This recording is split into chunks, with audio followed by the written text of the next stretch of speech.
Hey guys, this is Mages Are Fun, and today I want to talk about a new game I'm playing. It's a game called Darkfall Unholy Wars.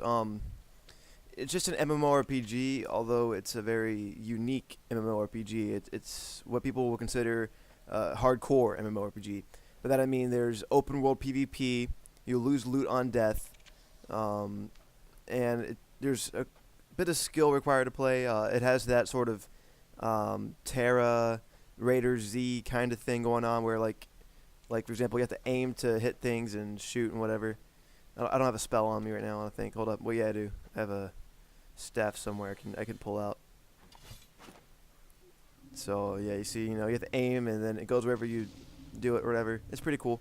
Um, as you already saw, there's first person, second person, and well, not second person, over the shoulder, and third person perspectives, and that's pretty cool. Most MMOs don't really have that. They just have one or the other, and that's kind of about it. But this one has, over the shoulder, first person, third person. So it's pretty cool. Like however you want to play it, just do that. Um, the game's pretty awesome.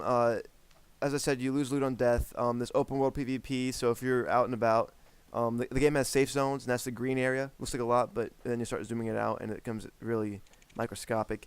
It's probably about maybe like there's different races and different lands for each of the races. So and then there's safe zones for each of them. So I'd say it's probably about 10% of the map maybe is safe zones, and the rest of it's not safe zones. So yeah, and this game focuses really hard on politics, on guild play, clan play, whatever you want to call it, sieges. In this game, there's what is it? There's freaking construction and those kind of skills. It's pretty cool. Um, there's cities, there's hamlets, villages. Um, Here's a village. This is a city, or sorry, this is a hamlet, and then this is where's the cities? That's a city. So and basically clans can take over them. They do this, just by getting siege equipment out and just raiding them. You can own a house or more in game. Like you can have more than one house if you wanted to. That's pretty neat, I think. So it's like you can teleport with the Talos teleport and just go back to your house, and that's pretty neat. Although it's kind of expensive to build a house, you have to get the deed, and then I think you have to build materials to build the furniture inside of it, and it's pretty expensive to do that. So currently, I'm fishing in the game. The fishing is just the same thing as all the other harvesting skills. You just click on it, and then you AFK harvest until the node is dry, until all the fish are gone or the ore is gone or whatever, and you see my stamina is going down a little bit slowly. And once it gets to 0, I have to rest back up and do that again. So it's not completely AFKable, it's just semi-AFKable. It's not recommended to harvest outside of the safe zone if you're new. Bring some equipment. I tend to do that, and I still get owned, but it is what it is. Fishing. The whole reason why I'm fishing is because I'm trying to get some treasure maps. Um, if you're familiar with RuneScape, they have clue scrolls. Treasure maps are honestly not at all like that, but they are kind of, in that you have to find the spot that it tells you to go to, and then you have to use your shovel and dig, and then you get rewards. The rewards can be some materials, some gold, some potions, and if you're super lucky, a house deed, and then you can own a house in a village or whatever.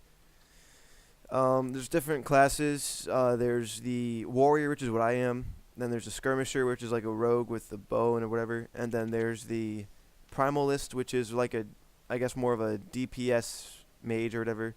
And then they got the elementalist, which is more AoE support type of mage. And that's about it for the different classes. Then now there's different subclasses within those classes. And at any time, if I wanted to, I could switch from. I'll show you that. I can switch from warrior to primalist or skirmisher on the same character. So let me see if I can figure that out. Here we go. Role manager. And see, all I have to do is click on primalist or whatever, or elementalist, and I just click where is it? I don't know. There's some button you can press. I'm kind of new to how this thing works. I don't know, but yeah, you can basically just change it the roles as you want to. So you can be every single role on the same character if you have enough prowess, which is the game's leveling system, if you will. Um, Most games you have levels and you get experience, you do quests, whatever. First of all, this game has no quests. This game has no direction at all. You go in the game, you do what you want to do. It's pretty neat that way because there's no direction. You know, it's just a lot more. Hey, I want to kill this thing and I want to mine this and fish this. You know, then you get some prowess, which you see up here in the top right corner. The way the prowess system works is if you mine things, if you woodcut things, if you kill things, if you skin them, if you fish, if you craft, if you engage in PvP, if you complete feats, which are like achievements, basically, then you acquire prowess. And the higher your prowess, the better, because you can use that prowess and you spend it on skills, stat increases, and that kind of thing. Overall, this game is really cool because the whole prowess system in general, it advocates doing a variety of things. You don't feel like you're obligated to just sit around and do certain quests or whatever, or do like the most efficient thing to level up. In this game, you just do whatever you want to do when you get prowess.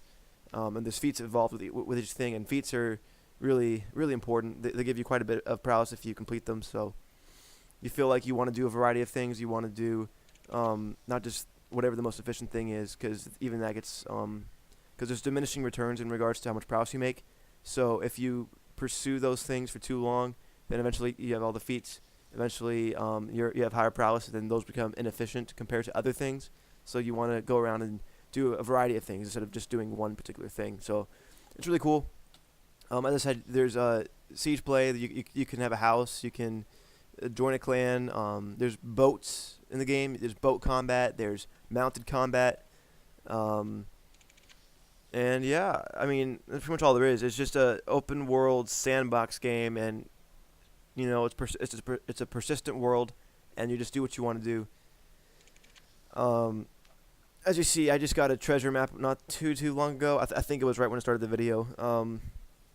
If I click it, as you see in the mini map, it has like a little sonar thing going on there. Not really sonar. It blinks, and basically, I'll try to demonstrate this. If I move, you see how it's green? Green means that you're going in the right direction, or the general right direction, the overall correct area. If I go backward, you see it's red. That means that this way, which would be northeast, is the wrong way. So you just kind of follow it and just explore the world. And that's pretty much the reason why I have all these trails here. Every single one of these little trails is just me doing different treasure maps, or attempting them at least. And the reason why I say that is because you can stumble upon groups, and then they gank you or whatever, because they can. It's completely up to them. It's optional, open world PvP. There's dungeons in the game. If you go into a dungeon, they're instanced. However, they're shared with everyone that goes into them. So if I went into a dungeon with 3 people, and there's 2 groups of people in there already, then I'll have to interact with them, maybe even fight them, depending on what happens. Or maybe if they're in the same guild, then I'll, maybe my group will decide to just, befriend them or whatever and help them. So it's pretty cool. There's bossing. The main way that you acquire equipment in this game is through crafting. You can buy it from other players, and the developers of this game are considering making like an auction house kind of thing, but right now they're still delaying that a bit. I don't know why exactly. Probably just a lot more technical issues than they thought there would be, but basically the main thing of this is to harvest and craft what you harvest into equipment, and then use it, and then yeah. I mean, there's no like raids per se. There's like all the dungeons give the exact same gear that you can get from crafting is what I'm trying to get across here. The game's really cool. It really is. The only downside really is that there's a $15 subscription fee associated with it. The company has to make their money somehow, really. I mean, in case you guys haven't noticed, this game doesn't have any advertising at all, really.